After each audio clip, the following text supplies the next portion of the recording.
Góðan daginn, ég heiti Tómo Krausenski. Þessu sem ég sit á núna kallað Betók hérna í sveitinni. Kannski þess vegna líta tékknesku þorpin út eins og þau gera. Til dæmis myndi ég ekki nota þetta til að grafa niður eigin tengdamóður. En af hverju ég að tala þetta? Kannski hugsið þið að sandur sé bara sandur, en það alls ekki satt. Sérstaklega þegar við tölum sandblástur.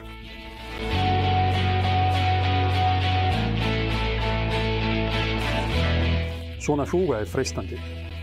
Það mikið af því og það ódýrt. En ég held að þið gætu ekki nota það í sandblástursvél, sem hefur slöngu eins og slökkviliðsslöngu. Hvað þá í svona litla vél, sem hefur stút með aðeins hálfs millimetra þvermál. Fyrir það þarf allt annað slíbirni. Settið með litlu sandblástursvélinni inniheldur, auk sjálfra sandblástursvélarinnar sem í raun á stærð við blýant og haldið og stjórnað á svipaðan hátt.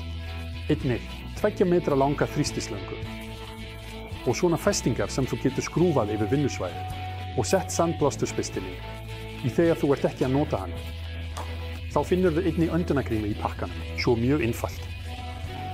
Ég mæli með að nota einhvers konar öndunarvörn því sandurinn eða slípunarefnið svo fínt að það líkist frekar dufti og þú gætir auðveldlega andað því að þér sem vissulega ekki gott.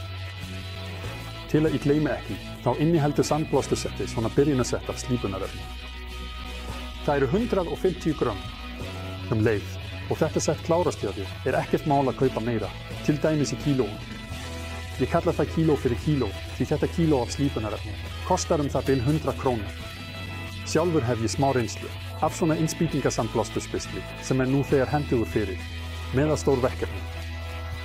Hins vegar þarf aðeins grófara slípunarefni í hann og sérstaklega mjög öflugan loftdælu sem skilar það bil 300 lítrum af lofti á mínútu. Það nú þegar mjög mikið og slíkur loftdæla til að vera nægilega góður og geta unnið stöðugt svo þú þurfir ekki að stöðva vinnuna. Stöðugt kostar 40.000 krónur. Og það besta við þessa litlu sandblásturvél að þú þarft alls ekki öfluga loftdælu fyrir hana, heldur dugar svona lítið. Loftdæla, airbrush loftdæla. Þessi mjög góður. Og það sem gott við hann að hann alveg hjólátur. Hann fullkominn fyrir svona heimilis sandblástur.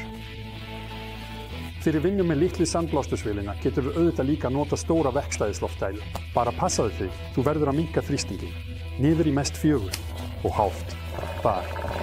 Og auðvitað þarftu líka að geta tengt þessa litlu slöngu við stóru loftdæluna þína, sem ætti ekki að vera neitt stórt vandamál, með hjálp millistykki. Þú örugglega forvitin til hvað svona lítil sandblásturvél góð. Það í raun fyrir vinnu af minnstu stærð, eins og leturgröft eða hreinsun skaftgripa. Það líka mikið notað af módelgerðarmönnum, eða það hægt að nota það til að fjarlægja málningu. Ekki að ástæðulausu, heitir það á frummálinu eraser. Það þýðir í rauninni eins konar strókleður, en þú getur líka sandblásið, kler, með því. Það auðvitað hægt að nota það á mál, og hvaða annar efni sem eins, og tré og þess háttar. Ég myndi sérstaklega vilja prófa að sandblása svona lögun. Ég lét vin minn skera út sneiðmátt með leysigeisla einu sinni, með þar í huga að brenna útlínur í tré. Það reyndist ekki mjög vel, svo ég vil prófa hvort þessi sandblástur gæti verið eitthvað betri. Ég ætlaði að gera þetta í tré, eða réttara sagt í lökku í tré, svo við sjáum til, við getum prófað það á öðrum, yfirborðum, og mér langar líka að vita hvernig sandblástur og gler mun virka. Ég vil prófa einfalda lögun á glasi, til dæmis bara rönd. Restina mun ég gríma með límbandi og reyna að sandblása svæðið á milli límbandsins. Á húðinni gerir það alls ekkert, á meðan það skilur. Strax eftir sér merki á nöglinu. Það sama á einhverju, hörðum hlut. Já, sérðu strax, þarna grafið spórsona. Þannig að það leiðir af því að þessi litla sandblásari ekki alveg besti kosturinn fyrir vinnu, með viðir að lökkuðu viðir. Vinnan væri mjög tímafrek og áhrifin einfaldlega ekki alveg eins. Á meðan ef við vinnum, með málm eða gler eða hvað sem hart, þá verður það mun skilvirkara. Við skulum prófa það núna. Mér tókst ekki að sandblása útlínur hússins míns á viðarplötu, en ég held að það muni ganga nokkuð vel á glerplötu. Hér mun ég loksins ná árangri.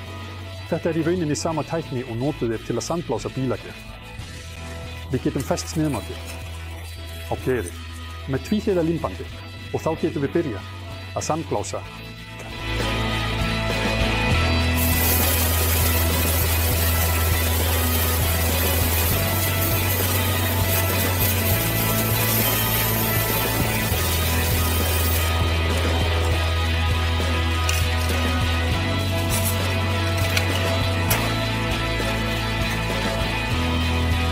Svona get ég sandblásið gluggana á öllu húsinu og enginn mun stela því. Svo í stuttu máli, með þessari litlu sandblásara getur þú gert virkilega fíngerða hluti. Þú getur grafið mjög nákvæmlega með því, þú getur skrifað. Með því og slóðin mjög lítil. Hér lítil ráðlegging. Ég nota ryðfrían bakka, eiginlega einhvers konar ofnskúfu eða hvað það til að fanga að minnsta kosti hluta af slíbirnum. Það sem þú fangar í bakkana, getur því í rauninni, endurunnið. Það þýðir að safna því saman og nota, aftur eða jafnvel nokkrum sinnum. Ég mjög ánægður með þessa reynslu með litlu sandblástursvélina. Því sandblástur mjög áhugavert efni og ég held að ég muni örugglega halda áfram að vinna með það í framtíðin, þó í annarri mynd. Og hvað varðar þessi smái hluti, þá vil ég líka prófa loftbústa svo þið getið flakkað til að sjá kannski annað myndband. Á þessari stundu vil ég kveðja ykkur og óska ykkur mikillar skemmtunar við sandblásturinn ykkar.